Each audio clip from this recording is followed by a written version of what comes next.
Here's a good question I get asked. People ask me how I can be so calm, level headed with people that have hurt me or act like assholes. Like my father, people who know what I go through and they know that I go in the doctors and they see the crazy treatments I get. They see the paperwork and they're like, we see you every day. You need to get this. And they're like, yeah, they're not going to give it to me because they don't think it's real or something. They go, we know it's real. We see it. I go, yeah, but my father, he's already got there 15 years ahead of me with my mother and stories and lots of money and all that. And they go, why don't you talk to him? Oh, I go, I do. I just talked to him at a cookout. And they're like, you had a cookout with the fucker? I'm like, don't call him a fucker. He's still my father. And he was brainwashed in a way, too. I'm just mad at him for running away, lying, and stealing, and continuing this behavior of hurting me. That's separate than what my mother did. She's the fucker. And they're like, well, how could you sit down and buy ribs and cook them and do all this with him? And I go, you think that's bad? I even let them get a picture to make stories up about me. And he said, what? I go, well, I gave him a funny picture. I was cooking. I had sauce all over me and no rag to clean up.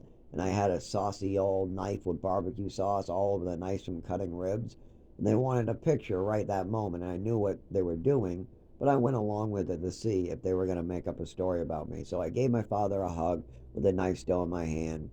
They took a picture, went back to cooking, fed them. Great cookout, served beer, ribs, burgers, hot dogs, anything they wanted. And this was to transition them into spending more time so I can kind of break this to them a little easier. And I did that over the phone because they made it impossible. Not only would they not talk on the phone, if anything got too personal on them, they would cut off and play games. So it became impossible to even have a basic conversation with these people. It was like working with a 5 year old. And you can't get a 5 year old to take responsibility for their actions.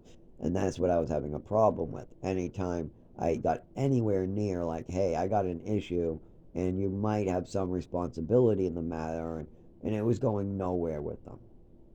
And they just continue to make up stories to my insurance company through Beth, who works for the Department of Health and Human Services, who called them, and my emergency contact, and in Lowell when they find me scraped off the cement and all that. It was always mental illness addiction, mental illness addiction. But for years I had sobriety while homeless. I mean, I had like a whole year at one time, a month here, a month there, a month here. There was so much sobriety time that it ate up at least half of my homeless time. But they would find me unconscious, suffering, and at times I would need to walk. And I knew alcohol, benzos, opiates, these are things that would numb it enough where I could use my legs and walk all the way from Lawrence back to Lowell to find a bed to sleep or stuff like that.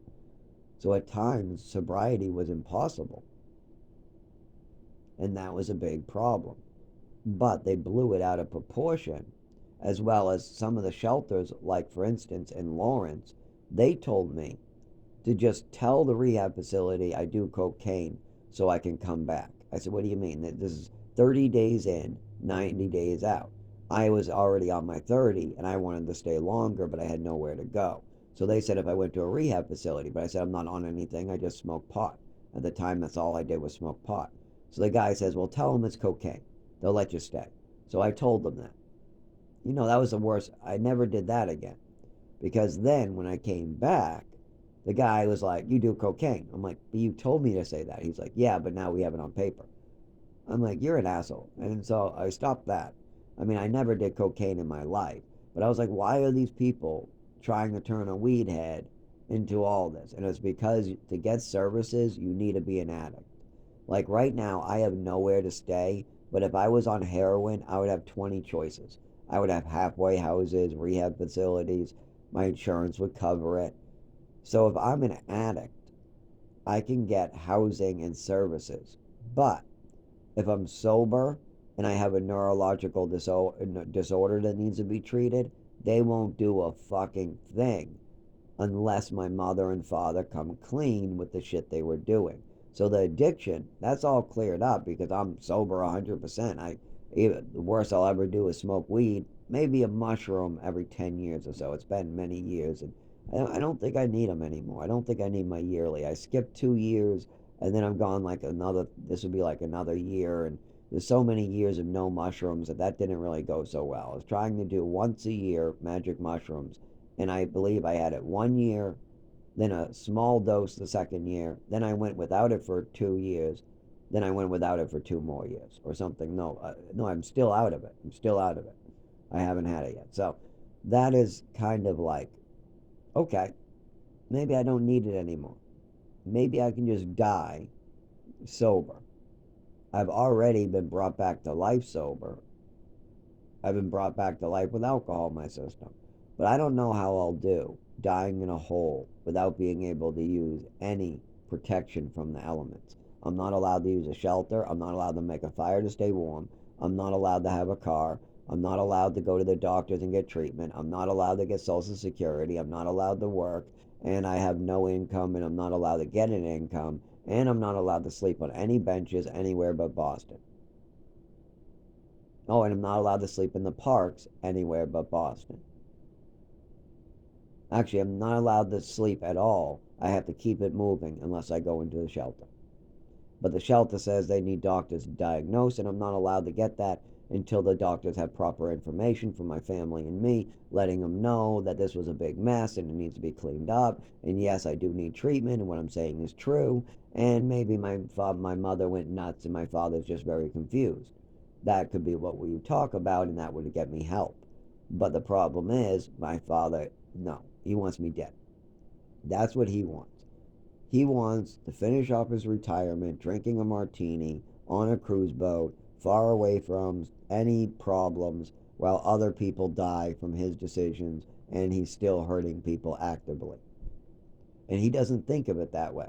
He doesn't think that making statements to Social Security or to doctors could ever do anything. If his wife puts me in a hospital and makes up stories about me, that all gets erased at 18. It all disappears at 18. He even spit this story to the state. But this is, think about it for a second.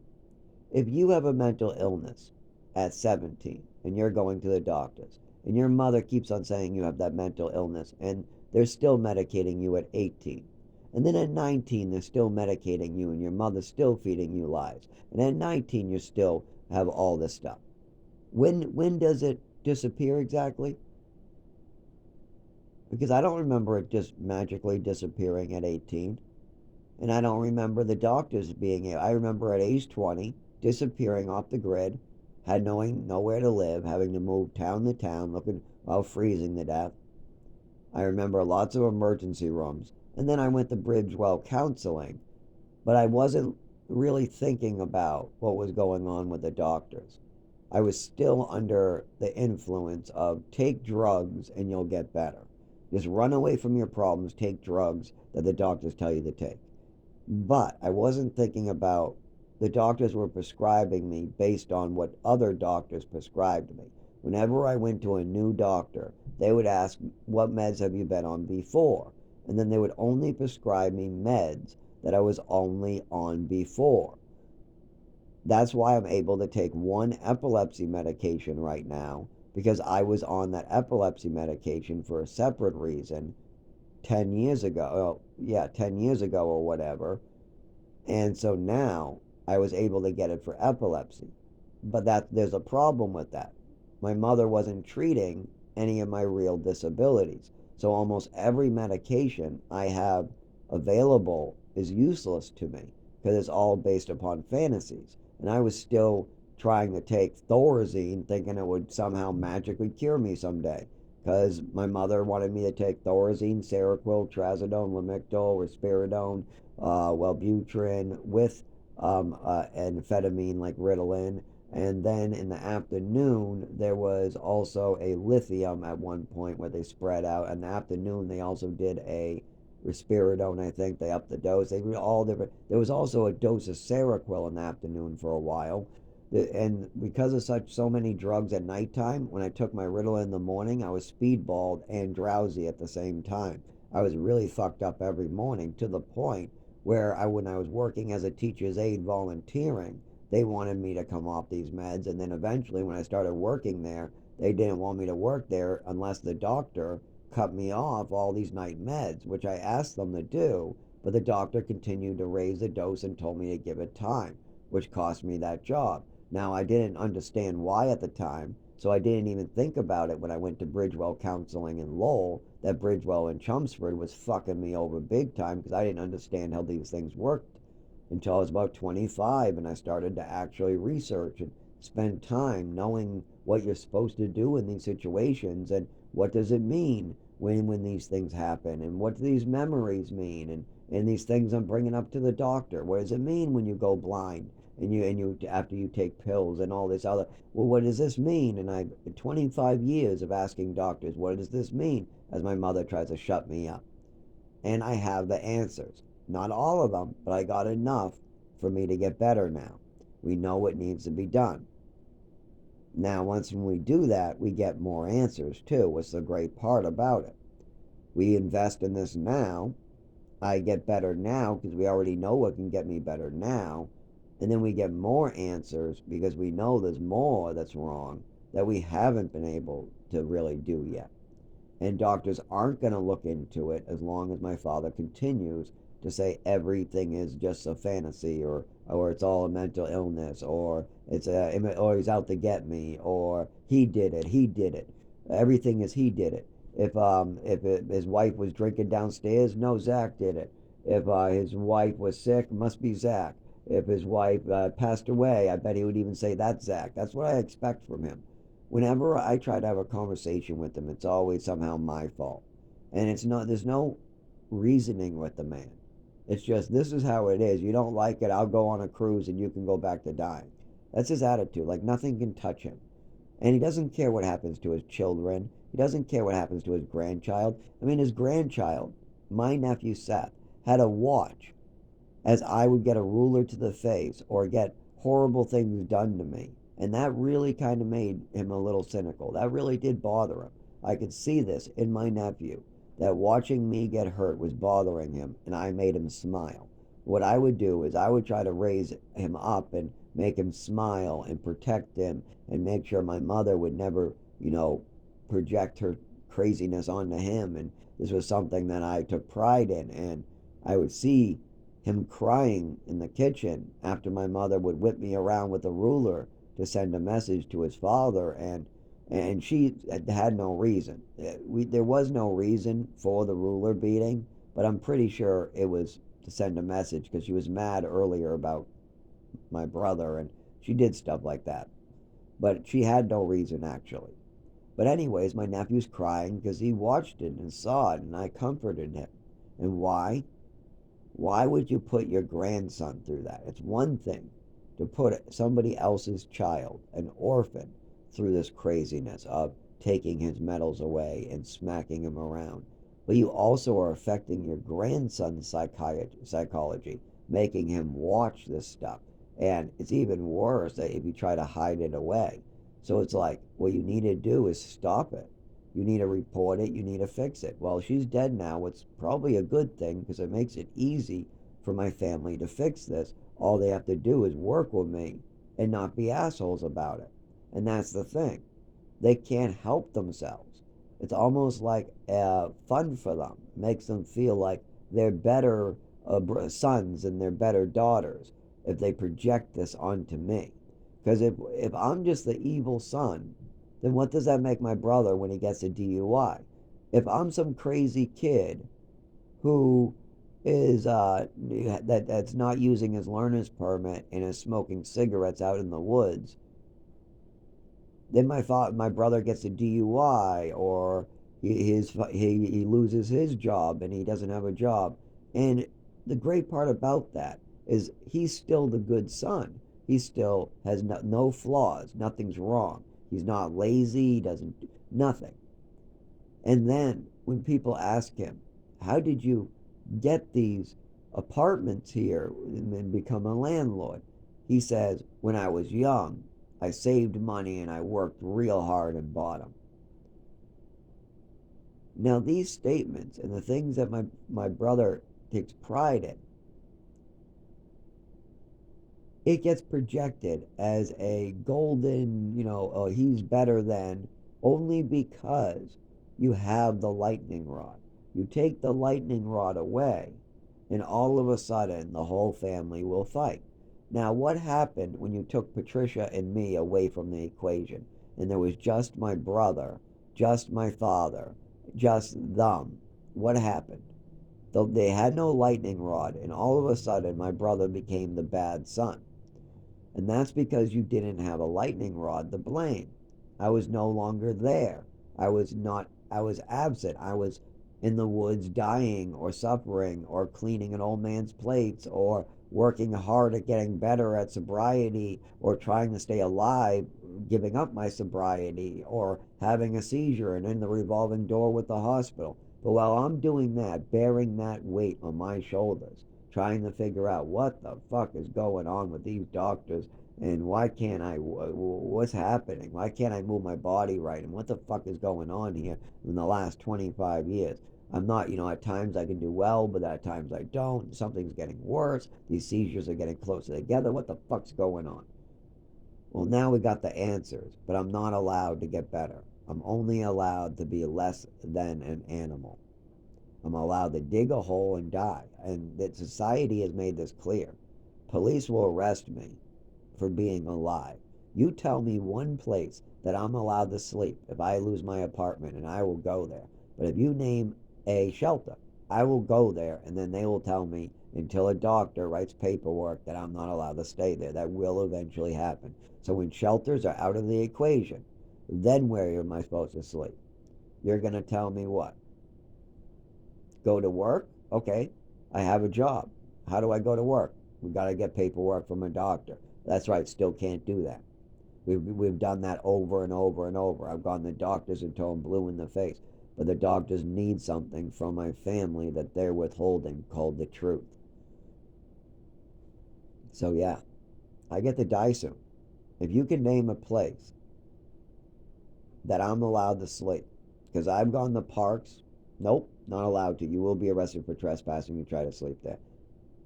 Tried it in Lowell, Lawrence, Haverhill, Worcester. I've tried it all over. You cannot sleep in parks unless you're in Boston. In Boston and in New York City, you can sleep on benches in parks. But outside that major city, no, you cannot. It is illegal and you will be arrested. Now, they'll give you warnings and keep you moving. They might let you rest for a couple hours and they get you up and you got to keep it moving. If you fight them on it, they do arrest you. You can sleep in the woods. Again, you're trespassing. They will arrest you. How about sleeping in the hallway? They'll arrest you. Well, I have money in my bank. How about using the ATM in my bank? They'll arrest you. So where the fuck do I sleep? That's legal. You don't. It's not legal for you to be alive. If you have a mother and father like mine that set you up in a situation like this throughout their childhood, when they spend 15 years setting this up on you, cutting off the doctors you're going to need, making sure that your disability never gets treated, when they do something like this, you're not allowed to be alive. So I get a choice. I am going to be arrested for trespassing if I lose my apartment, and I'll be dead before that happens. Most likely dead or hospitalized over and over and over, and they'll probably just feel bad for me. They tried to arrest me for trespassing because I almost froze to death, and I crawled my way to an ATM, and I passed out. Then the guy found me, and I was bleeding out of my eyeball. I had blood coming out of my eye socket, not near my eye. I mean, literally coming out of my eyeball with blood. And I didn't believe it. And he said, I'm bringing you to the hospital. I was going to put you in jail and you get in cuffs, but you don't look so good. You're about to fall down. Yeah, you got to sit down. You know you're bleeding out of your eye socket. I said, no, I'm not. Pulled out his phone, took a picture, turned it around, showed it to me. I'm like, oh, fuck. It's like, yeah, you're going to the hospital. They said it was a concussion. I never knew a concussion to bleed out of the eye socket. But the hospital released me right after. They just brought me in. By the time it was 7 o'clock and the sun was up, they released me to go sleep someplace during the day. Fucking assholes. And that's how you get treated when you got a mother and father like mine and they want you living in the woods like a bum. I have a job too. My mother and father just don't want me to be able to work. To work, I gotta have my disabilities documented. My father won't allow that. Not one bit. No, no, no. I can try all I want, but until my father tells the truth about my mother and the stories they're telling, this not happen. I don't get the no. If he wants me to get better, he needs to stop with the stories and he needs to get rid of the stories he's already told. And the stories that his wife told that he signed off on, those are still in my medical records. And these are really bad things to make up. These are not stories that you go around telling the doctors, but you did it anyways. Now it needs to be fixed, or I die. And I'm not taking it laying down, I'll give you that. I'm not going to take it laying down. No fucking way.